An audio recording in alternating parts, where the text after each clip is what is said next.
right. Hey, everyone. Welcome, welcome, welcome. We are so excited and so happy because we are doing our first ever, and you see us chuckling. We're doing our first ever shout out Sunday, but it took us a little bit to get here. And so we just appreciate your patience, Deshuna. I just first want to say this again. This is our first shout out Sunday, and we decided sometime. Well, I shouldn't say we decided, but we talked some time ago about doing them and really taking the time to lift up people, individuals, entrepreneurs, businesses, organizations, and everyday folks who are making an impact in our community, because we are impacted, myself and my husband, oftentimes by just seeing what other folks are doing, and we're like, wow, and I wonder, do they know how impactful they are, because they're impacting us. And so we say, you know what, we just need to go ahead and do it. And so this is the first one, and it is no mistake. It is not just by willy-nilly happenstance. We were very intentional in choosing our first guest, because our first guest rocks. Yeah. She is all of that and a bag of chips. I know that's old school. Oh, and her name is Deshuna Spencer. So we are just so happy to have you. Welcome. Thank you so much for accepting the invitation. Thank you for thinking of me to be the first one. I'm honored. Yes. We're so happy. So I just want to first say this for those who may not know. Deshuna is the CEO, and let me make sure I'm saying this correctly. Is it Liu Karama?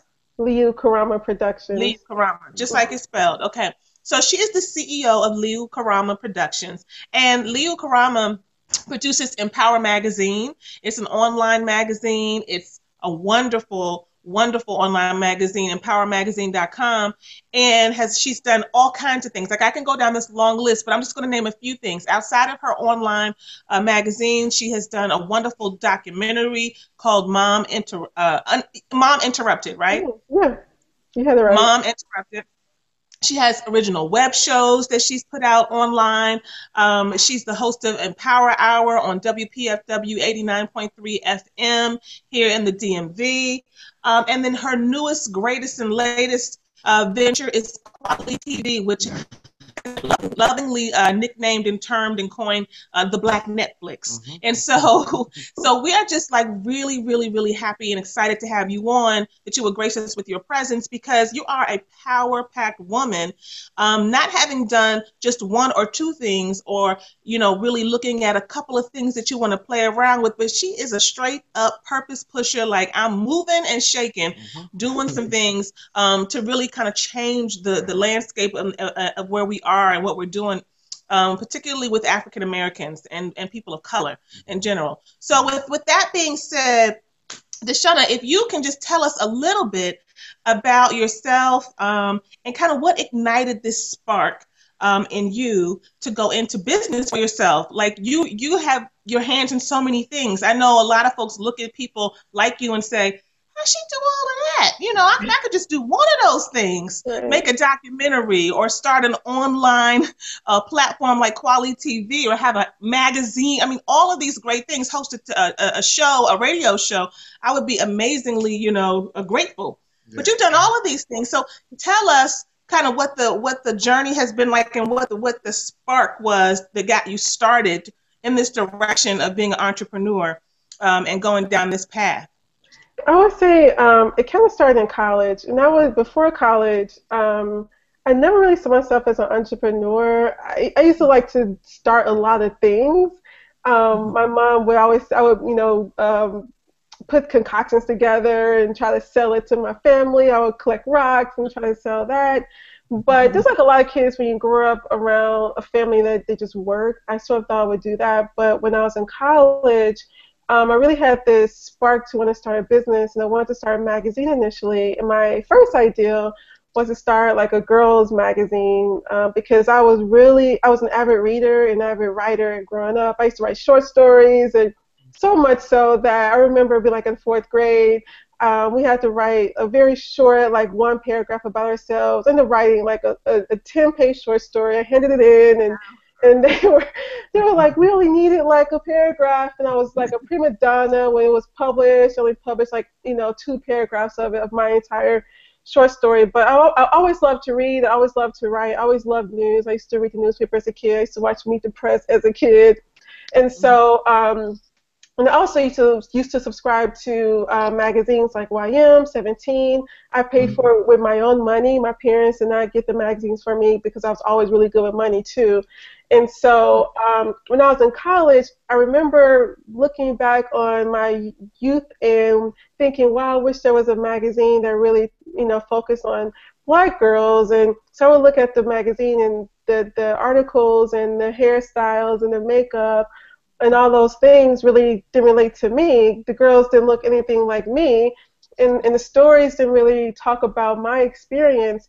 And so my initial ideal in college was to start a girls' magazine. But after college and after working for a couple of newspapers, I realized I wanted to start something else. And it really came because when I was 18, my boyfriend was murdered. And when I was working for a newspaper, one of the things they had me do was go out and interview parents whose sons were murdered or involved in some type of activity, something that was, they got arrested or someone's killed, and I would go into the hood and interview somebody and like, how was, Tommy and all that, and I hated doing that, and I hated writing those stories. And so I really didn't feel empowered. I actually felt powerless. And sometimes I would go back to my room and cry because I would think about those people who I was interviewing in their laws. And so that's where the ideal came about. Okay, what do I want to do now? But it really wasn't until I volunteered for AmeriCorps in Buffalo, New York, where I was really working in the community. And I really said, okay, I really want to marry journalism with activism because I really felt like that was the way to go versus how traditional news works. If it bleeds, it leads. So whenever something negative or bad happens, that is the story that's on the front page, and people gravitate to it, unfortunately. And I really wanted to start something where I feel like people can make a difference, and what's happening in the world, but what can we do about it to make it better? And that was the whole purpose of Empower. So I moved to the DC area, 24 years old, 5 years ago. Just kidding. And last week, yeah. And so I remember when I was looking for a job, so I'd never worked for a magazine before, but I wanted to start a magazine. I only written articles, and I worked for a newspaper as an editor at like 22. But the magazine industry is very different. And so I ended up finding this job that I ended up getting, and I remember praying to God that I wanted to start a business, I wanted to start a magazine, and I wanted this job to be my last job. And it was like, it was a really great opportunity. I learned everything about the magazine industry, but at the same time, it was like the worst I've ever had my entire life. The CEO and I did not get along, and it was one of those, okay, God, I think this is what I'm supposed to do, but it was just so many trials being there. But I learned everything. I was in charge of the entire magazine by myself, from writing articles to assigning freelance writers to be in charge of a budget to selling the advertising to laying it out to basically literally doing everything, to taking it to the printer and printing it out, to doing the social media. I learned how to do video at this job. And literally, they gave me classes on videography, and I learned Final Cut Pro. I learned everything at this job, and every time I wanted to quit, I ended up learning something new, and okay, this is why I'm still here. And that's Right. sort of how my journey initially got started to be an entrepreneur. And that was my last job. It was, so. Last job. Congratulations. One thing that I heard in your story, Deshuna, is a sense of allowing your passion to lead you through this process. Your passion for Black folks, for the people, for social justice and issues around activism. So when you think about just activism and the way you've been able to impact communities and just people with the different platforms that you've been on, is there one particular story that stands out to you that like just really resonated with you when you decided to do it, whether it was on Empower or even WPFW? I'm trying to think, is there one story? There are several, and sometimes it just could be like an email. I would say maybe Moms Interrupted, the documentary that I did, was probably very impactful for me because when I was working for a newspaper, and after I stopped working for a newspaper, I remember thinking I would never interview another mom again who lost their child to gun violence because I hated doing those type of stories. And as I mentioned, my boyfriend was murdered. And when I was 17, my cousin was murdered. And I was 23, my uncle was murdered. And so I've experienced a lot of loss. And those last thing I wanted to do. But in 2013, I remember going to a CBC annual conference, and a woman who was talking from Chicago, she started this organization that dealt with moms who lost their children to gun violence. And so she was saying that we keep talking about how we're going to, end gun violence in our communities, but no one talks to the mothers. People talk to the legislators, people talk to law enforcement, people talk to clergy, talk to everybody else, but they don't talk to us. The people who are affected the most are the moms, and we're the ones who can really make an impact if you just hear our stories. And right then and there, when I had my camera filming her, I was like, I'm going to do a documentary. And that's what I said in my head. Now, at that time, I'm thinking, gosh, how am I going to find these women? How am I going to get this together? And literally, I always tell people, when you put something like in the atmosphere, things just sort of work out. And literally 2 days later, I get a random email, an invitation to this event called A Mother's Tea. And it basically is an event for moms and dads who lost their children to gun violence in the D.C. area. That was a sign. I know. I had never, ever I've never been invited again either. Just that 1 year. I don't know how in the world I got on this email list. I have absolutely no idea. And this event had been going on for like 10 years. And I was invited that 1 year. Wow. I found out like maybe the event was happening like 6 days. So I had like less than a week to try to see if I can go. So I ended up contacting the organizer and seeing if I could, go to the event. And literally, it was hard for me to get in touch with this guy. 2 days before the event, I was finally able to work a deal out with him to go there, have a sign-up sheet, and talk to the moms. And when I got there, they had a table for me, and they announced me, when they were eating. And so many moms came up to me. About 30 women signed up, another 30. I think I chose about 7 women for the interview. And all for basically from October until December of 2013, I filmed. And then most of 2014, I was editing, and it was released in November 2014. And the women, they just want to tell their story. And that was very impactful for me, because sometimes we say we're not going to do something ever again because for whatever reason it might be. But even if those women got something out of the documentary, it was worth doing. And for them, they just need to talk about it, and they need to heal. And while I felt uncomfortable talking to them about their loss, for them, it helped them heal. And so that was a very impactful moment for me. And honestly, I feel like everything with the Empower Players Awards and the people who say, oh my God, I'm leaving this event, I'm going to do more in my community, or for Kweli TV, when a mom says, I've been looking for a children's cartoon with a character that looks like my little son, who's a black kid, and they're happy. So it could be something as big as like Mom Interrupted, or it could be as simple as a cartoon with the black face, basically. Yeah. Okay.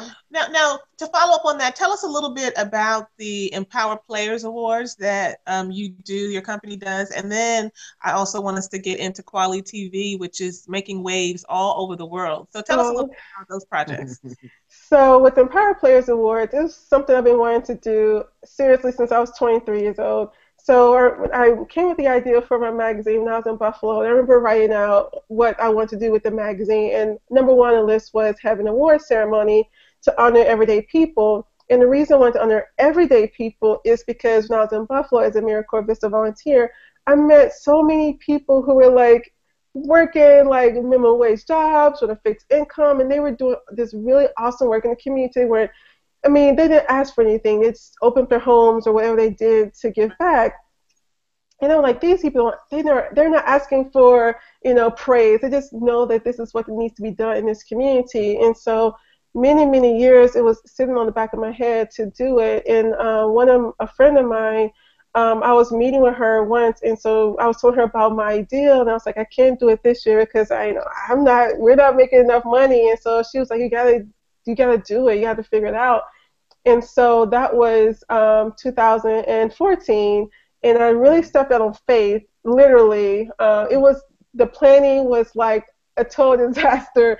Oh my God, up to the day of, I just didn't know whether or not it was going to work out, but it all worked out at the end, and I'm very thankful. And the people who were who were on, we're very thankful too. And so we just honor everyday people, people who give back to the community, people who give their time, talent to make a difference. And that's something that's important to me, because you look at other people who get awards, like I'm not knocking Ebony 100 or the Root 100, but typically those people, they're politicians or they have a huge Twitter following or whatever. Right. They're popular basically. But no, Mhm.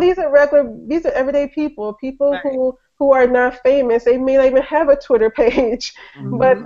they're working in the trenches in the community, and those are people who I want to honor, and that's what we do with the Empower Players Awards.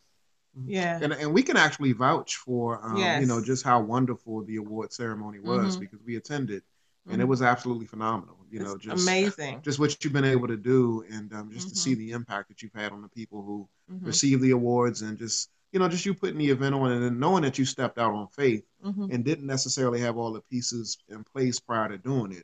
I mean, that's astounding all to itself.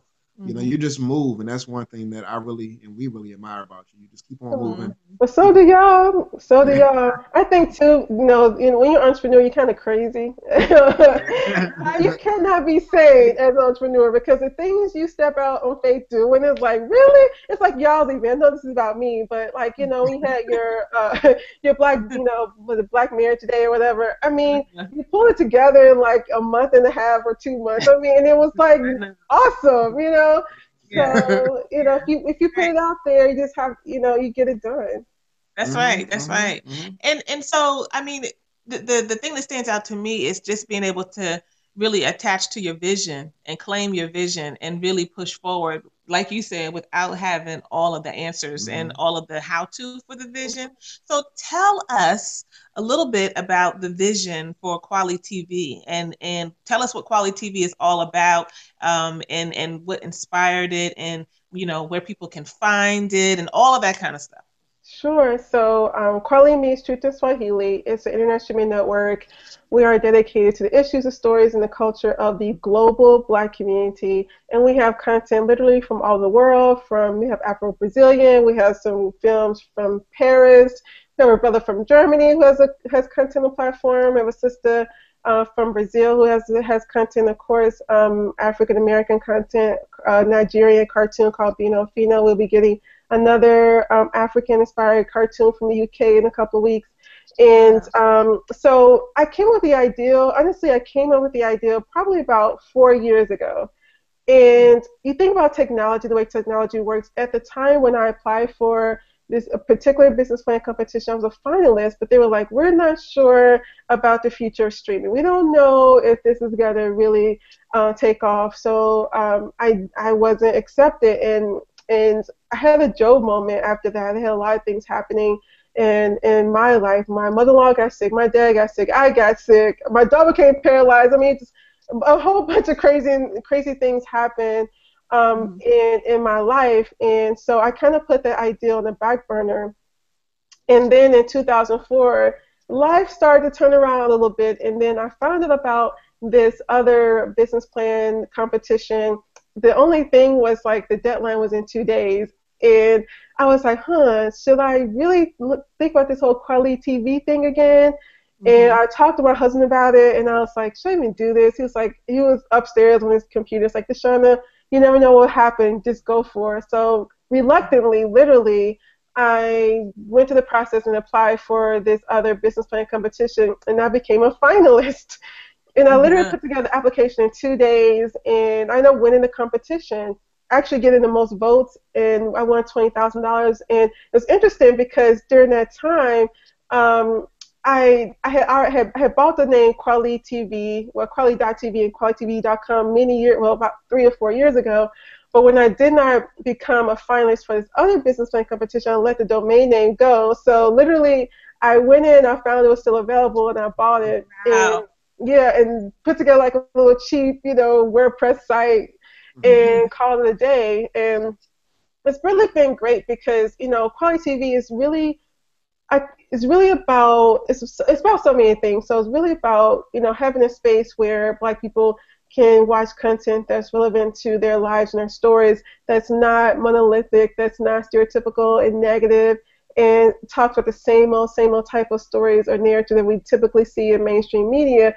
Like, we're very purposeful about the content. We handpick all the content on the platform because we want people to know that this isn't like, technically a Netflix or like a black blockbuster where every black film that ever came out is on a platform. Like, no, like this is quality content. They've been to film festivals. They're award-winning films. And so it's really a way to bring the community together, and it's also a way for black filmmakers to make money because unfortunately black filmmakers are least likely to get distribution, and so this is a way for black filmmakers to make money off of their great work. So we're doing more than just being entertaining, but we're also a way for filmmakers to make money, and I pay them every quarter, and since I paid them twice so far, and even during beta, people sometimes when you're in beta, people think that someone's get swindled. Like, no, I pay people during beta just like I would if it was the official launch, and this has been really interesting. Like, you put something out there, you don't know whether or not people will watch it.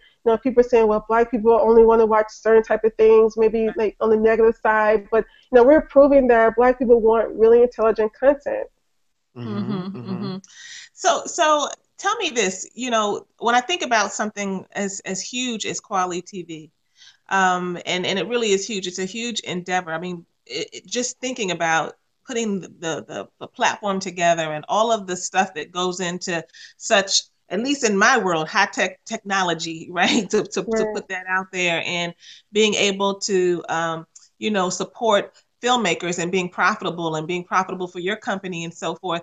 What advice would you give folks out there who also have really big dreams and really big visions, but they certainly are not specialists in all of the different components that it takes to bring something together like that? Right.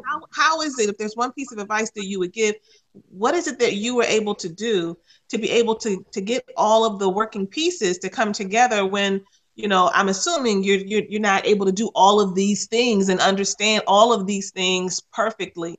How do you bring something so huge down to, bite-sized pieces that you can actually digest and then create this beautiful thing that you've created online, Kweli TV? Yeah, it's a process to put the pieces together. When I came up with the ideal, I did not know who was going to like build my platform. It was basically just myself with an ideal. But it's like through your lifetime, you meet a lot of people, and people who know someone who knows how to do whatever. And that has been how I've been able to kind of put the pieces together. And I always tell people, like, finding my team for Kweli TV has been very difficult. It's almost like finding a spouse in a way. Yeah. And early on, myself, I wasn't like that. But, some women, they're maybe hitting 30 and they're just like, I just need to find, a man, and the first thing smoking that walks up to them, they try to see if that could be their husband. And I was kind of doing that in a way with Kweli TV when it came to finding my team. Anybody who was interested, even if they didn't really know everything that they were doing correctly, it's like, well, let me give them a chance because I need, a man, And it did not work out. And so now I'm more selective, just like I'm selective with the films, I'm very selective with the people who I bring on board. It's almost like a marriage. You meet someone, you test out the waters, and then I marry them. And so it's taken, a year or so to really find the right people to be a part. And the best way that you can kind of make your vision come together is first by expressing your vision. One of the things I think that people like, well, I'm afraid to tell you what I want to do because somebody's going to steal it. 9 times out of 10, most people are too lazy. I'm just keeping it real. I'm not here. Okay, as far as sounds mean, but the reality is that unfortunately there are people out there who have a lot of dreams and visions, but I don't know, they may not have the will to actually believe they can do it, so they don't. There may be a better way to say that they're lazy. Because I've met a lot of people who said, I want to do that, but I didn't do it. I would say maybe about literally 10 people, 15 people have emailed me in the past year saying, I was going to start that. Okay, but they didn't. And the difference between them and myself was like they were probably thinking it was a daunting task. So did I. I'm thinking, who the hell am I going to start a streaming network? Like, what is wrong with you? Right. But once I started putting out there the atmosphere, this is what I was doing, then the right people come along. my team that I have now, I found them via they found me via Facebook or Twitter. Like literally, I get private messages on Facebook. Oh, I'm a tech person, or I'm good at social media, or whatever the case may be, and I kind of vet them and see whether or not they can be on a team. But if it weren't for me just putting myself out there, then there would be no quality TV. So my main suggestion would be to just put it out there and don't worry about someone stealing your idea, because 9 times out of 10, unless you're telling your idea to a billionaire, if you tell your idea to the average person, they may have that same ideal, but they may not have the will to do it. And the other thing is like just don't give up, because anybody, I mean, both of you have started things too, and you know how hard it is to start anything and keep it going, because you have your ups and downs, you know, way ups and way, I mean, down, in the gutter down. And sometimes you wonder, why am I doing this? Like, this is hard work. And a lot of people quit. Some guy interviewed me for a podcast 2 days ago, and he was saying that he was surprised that I was still pushing forward with quality TV, because he said he would have given up by now. He doesn't even know. He only knows like 10% of the stuff I've gone through with quality TV. He has no idea the real heartache of trying to start a tech company with no money. And but I just tell people, just don't give up. If you really feel like this is something you're meant to do, then do it. You never know, where it can take you. And I think half the battle is just not quitting, because you're gonna have those low moments, but you have to keep going, because eventually things will work out. Yeah, well, I just want to say, I mean, I think that one of the things, I mean, we talked about this earlier on this evening, but one of the things that has really always stood out to me about Deshuna, for those who don't know, we respect her and we respect her work, and we've seen her online, but she is my good sister friend. And one of the things that has always stood out to me about you is your absolute focus and persistence. Like there is always, even in your process, I mean, like you said, we all go through our ups and downs. We have our highs and lows and our doubts and so forth. But you just push through. I mean, you push through and you just keep moving. And I've always said that to you, Heaven. I'm like, Deshuna just be going. She just keeps putting one foot in front of the other. And I cannot express to you enough how much you've been a motivator for me, how much you have inspired me. And so I know that if you've done that for me, I know that you're doing that for hundreds of thousands of people all over who are capturing you, whether it be through Kweli TV and all of the wonderful people that you're uplifting and exposing to the world through that, whether it be through Empower Magazine and reading things that are insightful and that are helping folks to understand what's happening in our world and keeping people attuned. She has this, you have this wonderful radio show where you're giving people platforms and you're exposing issues. There's so much that you've done, your documentaries, that you just don't even understand the breadth and the depth. Maybe you do, but if you don't, I just want to make sure I appreciate it. how much ground you've covered, and you still are you have so much, further to go in terms of all that you were going to manifest in your life. So I just want to thank you, because like you said, so many people do not stick with a vision. They don't even get a vision, or they get a little snippet of it and are like, let me just let that go, because it's too scary to even think about holding it in their minds, and so you've just been a model in so many ways, for women, for just human beings, for men. You know what I'm saying? Yes, right, women and men. So thank you so very much for just sticking to what God has put in you, so that you can do what you came to do. And in the meantime, you're elevating everybody. You're putting life into everybody as you walk your path and really shining light. So before we end, can you just make sure that you just tell everybody how they can find you in the various outlets and where they can come and support and learn more about you and your company and your projects? Thank you. Well, thanks for having me on, being the first one again. So with Empower Magazine, it's empowermagazine.com. If on Facebook and Twitter, it's just the hashtag Empower or the Empower Magazine. Just look up Empower Magazine on Google, on Twitter and Facebook and Google Plus, and you'll find us. For my radio show, it's every Thursday from 2 to 3 on WPFW. If you just go to WPFW.org, You can listen live if you're not in the DC area. And last but not least is Kweli TV. It's KWELI.TV. And you can learn more about what we're doing with our streaming network. Awesome, awesome. Yes, so everybody, please, please, please make sure that you support and check her out and follow Deshuna because she is doing big things, going to even bigger places. And we again thank you so much for joining us this evening, Deshuna. Thank you, and we salute you.